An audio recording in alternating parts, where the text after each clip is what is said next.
தூதுவளை ரசம் நெஞ்சு சளியை நல்லா கரைச்சி எடுக்கும்.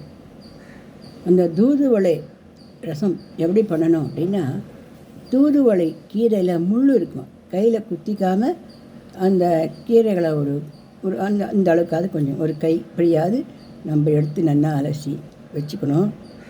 ஒரு ஸ்பூன் ஜீரகம், ஒரு ஸ்பூன் மிளகு, ஒரு ஸ்பூன் துவரம்பருப்பு, 4 வரமிளகா, 2 ஸ்பூன் தனியா, இதெல்லாம் வரப்பட்டதுக்கப்புறம் அந்த தூதுவளை கீரையும் போட்டு நல்லா வதக்கிடணும். வதக்கி அதை எடுத்து வச்சுடணும். புளியை கரைச்சி திட்டமாக கொஞ்சமாக புளியை கரைச்சி உப்பு போட்டு நல்லா கொதிக்கும் பொழுது நம்ம அரைச்சிட்ருக்கோம் இல்லையா, இந்த தூதுவளை விழுது இதையும் அதில் போட்டு நல்லா கொதிக்க விட்டு திட்டமாக வளாவி நெய்யில் கடுகு திருமாறி கொத்தமல்லி மேலே தூவி இறக்கி வச்சுக்கணும். இந்த தூதுவளை ரசமாகவே குடிக்கிறதுக்கும் நல்லாயிருக்கும்.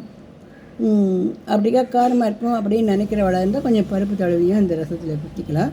இல்லை அப்படியேவும் சாப்பிடலாம், இல்லை சாதத்தில் போட்டும் சாப்பிடலாம், கஞ்சியில் குத்தியும் சாப்பிடலாம்.